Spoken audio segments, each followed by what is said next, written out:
వసుదేవసుతం దేవం కంసచాణూరమర్దనం దేవకీ పరమానందం శ్రీకృష్ణం వందే జగద్గురుం. మహాభక్తులారా, మనందరికీ కూడా ఇప్పుడు 7 జన్మల నుంచి పెళ్ళాం వస్తుందంటారు. అంటే రుణానుబంధ రూపేణ పశుపత్ని సుతాలయ, ఒక భార్య 7 జన్మల నుంచి క్యారీ ఫార్వర్డ్ అవుతుంది. అలాగే పిల్లలు కానీ, రుణాలు, శత్రువులు, వీళ్ళంతా కూడా మరి ఈ 7 జన్మల నుంచి వచ్చినటువంటి ఆస్తులు మనకు కూడా రావు. ఏమొస్తాయో తెలుసా? పాప పుణ్యాలనే ఆస్తులు వస్తాయి. మనం అంతకుముందు సంపాదించినటువంటి వాడు నోరు వీడు నోరు కొట్టేసి భూ కబ్జాలు చేసేసి ఇవన్నీ చేసినవన్నీ అక్కడ ఉండిపోయినాయి. మన వారసులకు ఇచ్చేసాం. అయితే దానికి సంబంధించినటువంటి ఆ కర్మలు చేసాం కదండి, ఆ ఫలితాలు మాత్రం పుణ్యమైతే పుణ్య ఫలితాలు, పాపాలైతే పాప ఫలితాలు మనకు కూడా వచ్చేస్తాయి ఈ జన్మలంతా కూడా. కాబట్టి ఇప్పుడు గరుడ పురాణం అనేటటువంటిది ఒకటి ఉందని మనకు తెలుసు. యముడు చక్కగా నచికేతుడికి జన్మ రహస్యాలన్నీ కూడా చెప్పాడు. గరుడ పురాణంలో ఏ శిక్షకి ఏదో, మరి ఏ పాపానికి ఏ శిక్ష వేస్తారు, ఏ పుణ్యానికి ఏది లాభం జరుగుతుంది, ఇవన్నీ కూడా వర్ణించబడ్డాయి. కాకపోతే మనం జీర్ణించుకోవడానికి కొంచెం కష్టంగా ఉంటుందన్నమాట. ఇప్పుడు చూడండి, మనకి లాస్ట్ 7 జన్మల నుంచి మనం కనుక తీసుకుంటే కనుక మనము భార్య అనేటటువంటి ఆవిడ ఎందుకు వస్తుందంటే మనకు పాపం సేవ చేస్తుందండి. పాపం మనం వాళ్ళ చేత సేవలు చేపించుకున్నాం, అందువల్ల ఆమె భార్య రూపంలో వస్తుంది. పిల్లలు ఎవరండి? అప్పులు ఎగ్గొట్టేసాం మనం, అప్పులోళ్లే మన పిల్లలు. అందుకే వాళ్ళని శుభ్రంగా చదివేస్తాం, బ్రహ్మాండంగా పెంచుతాం, పెద్ద చేస్తాం. వాళ్ళకి అన్నీ ఇచ్చిన తర్వాత మనకి చితి పెట్టించుకుంటాం వాళ్ళ చేత. ఆ మధ్యలో వాళ్ళు ఏం చేస్తారండి? భార్య పిల్లలు వచ్చిన తర్వాత వాళ్ళు ముందుకు వెళ్ళిపోతారు వాళ్ళు. కాబట్టి ఇది తప్పు కాదండి, ఇది ప్రకృతి ధర్మం. ప్రకృతి ధర్మం ఏంటంటే ముందు చూపు చూడాలి. ముందు వాళ్ళకి పుట్టినటువంటి సంతానాలు చూస్తారు కానీ వెనక్కి చూడరు. వెనకగా వాళ్ళ తల్లిదండ్రులని, వాళ్ళని, తాతల్ని వాళ్ళ చూడరు అనమాట. కాబట్టి మనము ఎవరి అయితే మనము ఈ ఈ యొక్క స్త్రీలని మనం అవమానిస్తామో అటువంటి వాళ్ళు పేడలో పురుగుగా పుడతాడని గరుడ పురాణం చెప్తుంది. ఎవరైతే అమాయకులైనటువంటి అబలులైనటువంటి వాళ్ళ మీద అత్యాచారాలు చేస్తామో, లేకపోతే వాళ్ళ యొక్క ధనాన్ని మనము లాగేసుకుంటామో, ఇవంతా కూడా మనం ఎలా పుడతామంటే దోమై పుడతాము అని చెప్తోంది గరుడ పురాణం. అలాగే మనము గురువుల్ని మనం సలహాలు ఇస్తాం, వెటకారం ఆడతాం. చిన్నప్పుడు మనం స్కూల్కి వెళ్ళినప్పుడు చూడండి, మాస్టర్ పాఠాలు చెప్తుంటే జోకులు వేస్తాం, సెటైర్లు వేస్తాం. అలాగే ఇప్పుడు నేను వీడియోలు చెప్తున్నానండి, నా మీద కూడా సెటైర్లు వేస్తారు కదా, సరదాగా కామెంట్స్ అవి పెడతా ఉంటారు. అంటే మంచిగా చెప్పకపోతే మీకు ఏమండి మీరు కోటీశ్వర్లు అయిపోతారండి, ఏమండి మీరు చాలా గొప్పవాళ్ళు అయిపోతారండి అంటే అప్పుడు పెడతారు. ఏమంటే ఈ రాశి వాళ్ళు మేము చాలా సంవత్సరాల నుంచి చూస్తున్నాం, మాకు అవ్వట్లేదు అని అప్పుడు పెడతారు. ఒకవేళ ఒరే నాయన ఉన్నది ఉన్నట్టు చెప్పామనుకోండి, ఇలా జరుగుతురా నాయన, ఇప్పుడు గరుడ పురాణం లాంటి విషయాలు మనం ఎప్పుడూ సత్యమే చెప్తాం. అయితే అప్పుడు ఏం చేస్తారండి? వీడు ఎక్కడ దొరికాడరా బాబు, మళ్ళీ వచ్చేసాడు వీడు అని చెప్పేసి, ఎక్కడ దొరికాడరా అని కామెంట్లు పెడతారు. ఇట్లాంటివన్నీ కూడా తప్పమ్మా. అందువలన గురువుల్ని కనుక ద్వేషిస్తే ఆయుక్షీణమవుతుంది, అదృష్టహీనులు అయిపోతారు.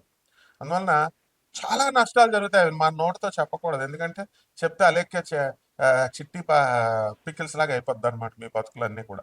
అందువలన కంపల్సరీ మీరంతా కూడా మీ గురువులంటే ఎవరైనా మీకు పాఠాలు చెప్పినోడు, మీ అమ్మని మీరు తిట్టుకుంటారా?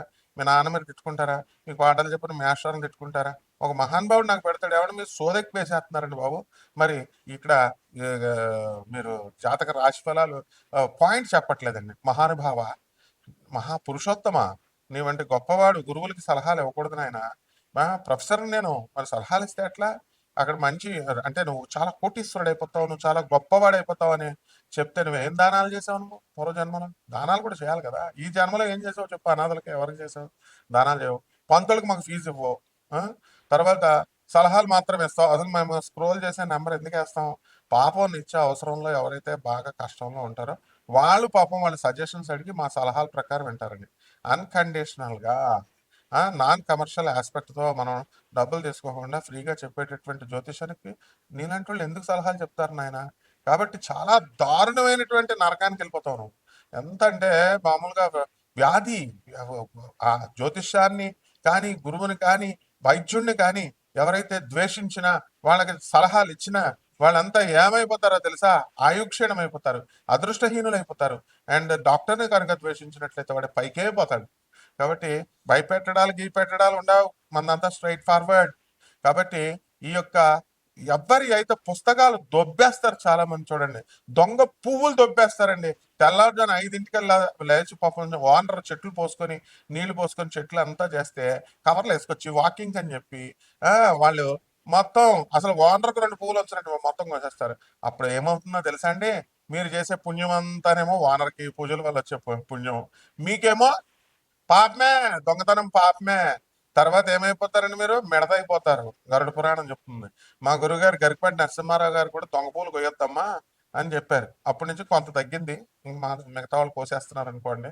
చాలా నరకాలకు వెళ్ళిపోతారండి బాబు. దొంగ పూలు కొయ్యకూడదండి. అలాగే ఇక ఇంట్లో ఇంట్లో పెట్టుకుంటారు నమ్మకంగా. ఇంట్లో పెట్టుకుంటే నమ్మకంగా ద్రోహాలు చేస్తారు. బాయ్ ఫ్రెండ్స్ కోసం మరి వీళ్ళు గర్ల్ ఫ్రెండ్స్ కోసం ఈ యూత్ ఏం చేస్తారంటే ఇంట్లో పెడితే డబ్బులు దొబ్బేస్తారండి బాబు. బంగారము డబ్బులు దొబ్బేస్తారు. మరి అది ఎవరి మీదకి వెళ్ళిపోద్ది? పాపం ముసలోళ్ళు ఉంటారు కదా, వాళ్ళకి ఏదో తిండి పెడతా ఉంటారు కదా, ఆ ముసలోళ్ళ మీదకి వెళ్ళిపోద్ది.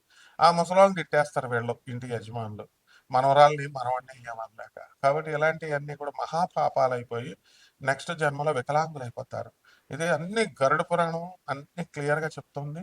కాబట్టి ఇవన్నీ సరదాగా చెప్పేది కాదు నాయన. భయపెట్టాల్సిన ఇప్పుడు మేము భయపెట్టేవరకు మేము కూడా రౌరవాది నరకాలకు వెళ్ళిపోతాం నాయన.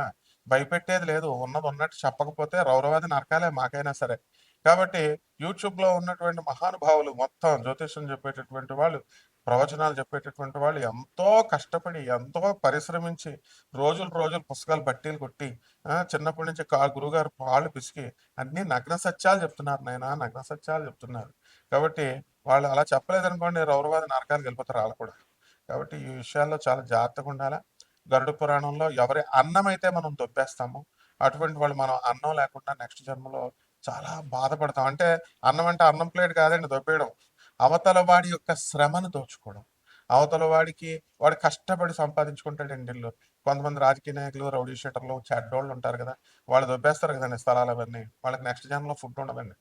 కాబట్టి అందుకనే రౌడీ షీటర్లు చూడండి ఈ జన్మలోనే ఫటాల్ కత్తి పట్టుకునేవాడు కత్తితోనే పోతాడు. నయీం ఏమైపోయాడండి? మన కళ్ళ ముందు నయీం అయిపోయాడు. బోడు మందిని చూసాం మనం ఇలాంటి వాళ్ళందరినీ గోండాల్ని. ఆ, మా మా ఫ్రెండ్ అయినటువంటి పోలీస్ కమిషనర్ సురేంద్ర బాబు ఏసైడ్ మెంత్ ఎన్కౌంటర్ సజ్జనార్ సార్ ఎవరు ఏంటో ఐపీఎస్లు బ్రహ్మాండమైన ఐపీఎస్లు ఉన్నారు. ఐపీఎస్లు ఇప్పుడు జితేంద్ర సార్ మహాత్ముడు డీజీపీ. మరి వీళ్ళంతా ఉండగా మనం పిచ్చేషాలు వేస్తే మనం రక్షించుకోవాలి. చక్కగా మన ధర్మాన్ని, ఎథిక్స్ని, మారల్స్ని రక్షించుకోవాలి నాయన, రక్షించుకోవాలి. కాబట్టి అధర్మం పాలు చేయకండి. చక్కగా ధర్మం కోసం వీళ్ళు చెప్పేటటువంటి ప్రవచనాలన్నీ వినండి. పూజలు పునస్కారాలు చేయక్కర్లేదులే. ₹1,00,000 అవుతున్నాడు, లేకపోతే అడుగుతున్నాడు, లేకపోతే 50,000 అడుగుతున్నాడు అని ఈ జ్యోతిష్కులు చెప్పేది వదిలేయండి. పాపం దక్షిణలు ఇచ్చేయండి బాబు. పంతులకి దక్షిణలు ఎగ్గొడతారంటే బాబు. ఎవరైతే పంతులకి దక్షిణలు ఎగ్గొడతారో, ఎవరైతే జ్యోతిష్కులకి దక్షిణలు ఎగ్గొడతారో వాళ్ళకి ఏమొస్తుందో తెలుసా? గరుడ పురాణం తీసి చదవని చూస్తాను. బ్రాహ్మణ చెప్పేది వినకపోయినా. బ్రాహ్మణ అంటే ఏంటండి? బ్రాహ్మణ క్యాష్ కాదండి బాబు. బ్రాహ్మణ అంటే బ్రహ్మజ్ఞానాంతో బ్రాహ్మణ. ఎవరైతే నీ మంచి కోసం చెప్పేటటువంటి వాడు, గురుస్థానంలో ఉండి చెప్పేటటువంటి వాడు, దత్తాత్రేయుడు అవతారం వాడు, అటువంటి వాళ్ళు కనుక చెప్పింది కనుక వినకపోతే నువ్వేమైపోతావు అంటే రౌరవాది నరకాలకు వెళ్ళిపోతావు అని చెప్తోంది. రౌరవాది నరకం అంటే అల్టిమేట్ అనమాట. ఇంకా ఇవన్నీ నరకాలు ఉన్నాయండి లేవండి అని వితండవాదం చేసే వాళ్ళకి ఈ జన్మలో లాస్ట్ రోజులు కూడా అవసరం లేదు. స్టార్టింగ్ లో పెరాలసిస్ వచ్చేస్తుంది. గరుడ పురాణం అంటేనే అంతేనండి బాబు. భయం భయం భయం. అందుకే ఇంట్లో గరుడ పురాణం ఎవడో పెట్టుకోడు. దానికి భయం వేసి ఏంటి తప్పులు చేయాల్సి వస్తుంది. తప్పులు చేస్తే ఈ సెక్షన్ గరుడ పురాణంలో ఉంటది. కానీ అందుకని ఏం చెప్తారు సెంటిమెంట్ కింద? ప్రజలు చాలా తెలివైన వాళ్ళు కదా, ఏమండి బాబు చచ్చిపోయిన వాళ్ళు చచ్చిపోతారు, గరుడ పురాణం ఇంట్లో పెట్టుకోకూడదని అంటారు. నో, దానికోసం కాదు. ప్రతి వాడి ఇంట్లో కూడా గరుడ పురాణం పెట్టారు. It is like an IPC section, Indian penal code లాంటిది. మరి అలాంటిది మీ దగ్గర ఉండాలి. కంపల్సరీ గరుడ పురాణం తెచ్చుకోండి, మీ ఇంట్లో పెట్టుకోండి. దీని ప్రకారం ఈ పూర్వజన్మల కర్మల ప్రకారం మనందరం చేసినటువంటి 7 జన్మలని తీసుకుందాం.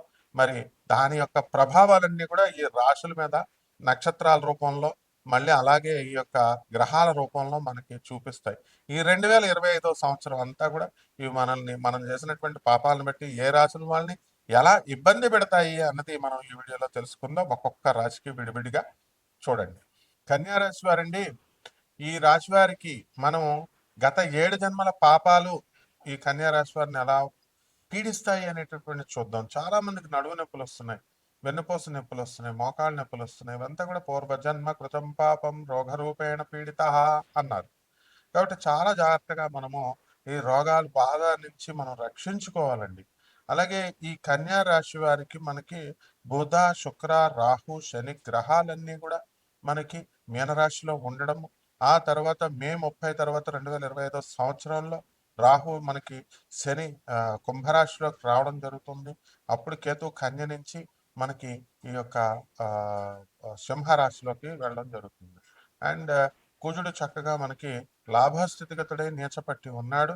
అలాగే గురుడు మనకి భాగ్యస్థానంలో ఉన్నాడండి. ఆయన మిథున రాశిలోకి వస్తున్నాడు. తర్వాత కర్కాటక రాశి సంచారం చేసి మళ్ళీ కూడా వెనక్కి వెళ్తాడు. సో ఈ గ్రహ స్థితులన్నిటిని కూడా మనం పరిశీలన చేసుకున్న తర్వాత మనము ఈ కన్యా రాశి వారికి అందరికీ కూడా ఏం జరుగుతుందండి అని అంటే మనకి శుభాలు జరుగుతున్నాయి, ఆదాయాలు పెరుగుతున్నాయి, తర్వాత జీతబత్యాలు పెరుగుతున్నాయి. మరి ఇప్పుడు మనకి ఇప్పుడు జీతాలు బాగా పెరిగినప్పుడు ఏమవుతుందండి, సరదాగా తాగాలనిపిస్తుంది.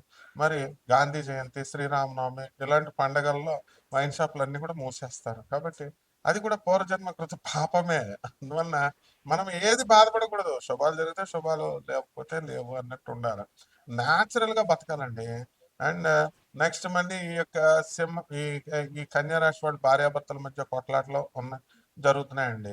వాళ్ళ కొంచెం అన్యోన్యత కొంచెం తగ్గింది. అటువంటి వాళ్ళు పెరగడానికి అవకాశాలు ఉంటాయి. ఇప్పుడు గురుబలం పెరుగుతుంది.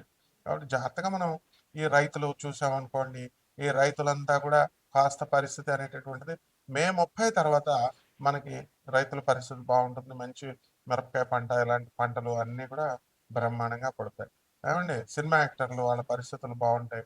అండ్ మీడియా రంగంలో ఉన్నటువంటి వాళ్ళు, టీవీ సీరియల్స్ ఇలాంటి కళాకారులు మొత్తం అంతా కూడా కళాత్మకంగా వాళ్ళ జీవితాలు ఉంటాయి అన్నమాట. ఈ యొక్క కన్యా రాశి వారికి పూర్వజన్మ కృత పాపాలు ఉంటాయి కదండి. పాపాలు మనం ఇప్పుడు ఏమండి మీరు ఎప్పుడైనా ఒకటి గుర్తుపెట్టుకోండి, మనకు సుఖాలు వచ్చినాయి అనుకోండి మనం సంతోషించకూడదు. సుఖాలు వచ్చినప్పుడు బాధపడాలా, అండ్ కష్టాలు వచ్చినప్పుడు సంతోషించాలి. ఇందులో చాలా పెద్ద రహస్యం ఇది. మా గురువు గారు అయినటువంటి పురాణ పండిత రాధాకృష్ణమూర్తి గారు చెప్పేవారు ఏంటంటే, కష్టాలు కనుక వస్తే కుంతీదేవిని అడుగుతాడట కృష్ణుడు, అత్తా నీకు కష్టాలు కావాలా, లాభాలు కావాలా, మంచి సుఖాలు కావాలా అని. కష్టాలు ఈ స్వామి, కష్టాలు ఇస్తే నేను నిన్ను అస్తమానం తలుచుకుంటాను. నీ నీ అండ ఎంత కొండంత బలం కృష్ణుని అండ మనకి. అది కోరుకోరేటండి పిచ్చోళ్ళు. నాకు సుఖాలు కావాలా, సుఖాలు కావాలా, బ్రాందీ షాపులు కావాలా, ఏంటండి ఇదంతాను. కాబట్టి అయ్యేమో కట్టిపడేస్తారు గవర్నమెంట్. గాంధీ జయంతి, శ్రీరామనవమి. కాబట్టి మనం జాగ్రత్తగా చక్కగా ఇదంతా కూడా చేసుకోవాలా మంచిగా. ఈ పూర్వజన్మ కృత పాపాల వల్ల ఈ మానవ జన్మ వచ్చింది. ఇప్పుడు దేవతా జన్మలు ఎత్తాలండి మీరు. కాబట్టి దానికి చెప్తుంటే మీరు సోది ఎక్కువ చెప్తున్నారు, పాయింట్లు చెప్పట్లేదండి అంటే, వ్యక్తిగత జాతకాలు వేరుంటాయి నాయన, ఇది రాశి ఫలాలు. కాబట్టి వ్యక్తిగత జాతకాలు ఎవరైతే ఉన్నారో అటువంటి వాళ్ళంతా కూడా రండి. తర్వాత చక్కగా ఫ్రీగా మేము చెప్తాం, నాన్ కమర్షియల్ బేసిస్తో చెప్తాం. అంతేగాని మీరు సలహాలు ఇస్తానికి ఇప్పుడు 40 సంవత్సరాలు నేను నా గురువుల్ని కాళ్ళు పిసికాను, మీరు పిసికారా? నేను మాస్టర్, మీరు మాస్టరా? ఏదో 4 శని గూళ్ళో ఉన్నాడు, మూడో ఇంట్లో ఉన్నాడు సరిపోద్దని నేను చెప్తున్నాను. గురుడి యొక్క వేగం ఎంత చెప్పు, వేగం విలువ నేను చెప్తాను 3/5/6 అని. దాని దాన్ని ఏ యూనిట్స్లో మనం కొలుస్తాం చెప్పు, తర్వాత నాకు సలహాలు ఇద్దు కానీ. అంటే చేయకూడదమ్మా. గురువు కోపం వచ్చింది అనుకో ఎదగలేవు. అదే గురు చండాల యోగము. తర్వాత నెక్స్ట్ ఈ రాశి వారికి అందరికీ కూడా కన్యా రాశి వాళ్ళకి మనకి పరిహారాలు ఉంటాయండి. ఈ పరిహారాలు అనగానే ఏదో కోట్లు లక్షలు పెట్టేసి పోగొట్టుకునే వాళ్ళు ఉంటారు. అలాంటివి కాదు అన్ని సింపుల్ రెమెడీస్ ఇవన్నీ కూడా. అంటే రాహు జపం అనేటటువంటిది మేము 30 వరకు చేసుకోవాలి. ఆ తర్వాత శని జపం చేసుకోవాలి, శని స్తోత్రాలు చదువుకోవాలి, శనికి కిలోంపావు నల్ల నువ్వుల్ని, నల్లని వస్త్రాన్ని పేద బ్రాహ్మణులకు శనివారం నాడు ఉదయం 8 గంటలకు దానం చేసుకోవాలి. దశమహార్జల్లో ఒకటైనటువంటి మహాకాళి అమ్మవారి యొక్క హోమాన్ని మీ ఇళ్లలో జరిపించుకోవాలి. ఇవన్నీ చేసుకోవడం ద్వారా అద్భుతమైనటువంటి ఫలితాలు మీకు లభిస్తాయి. లభించకపోతే నన్ను అడగండి. శుభమస్తు.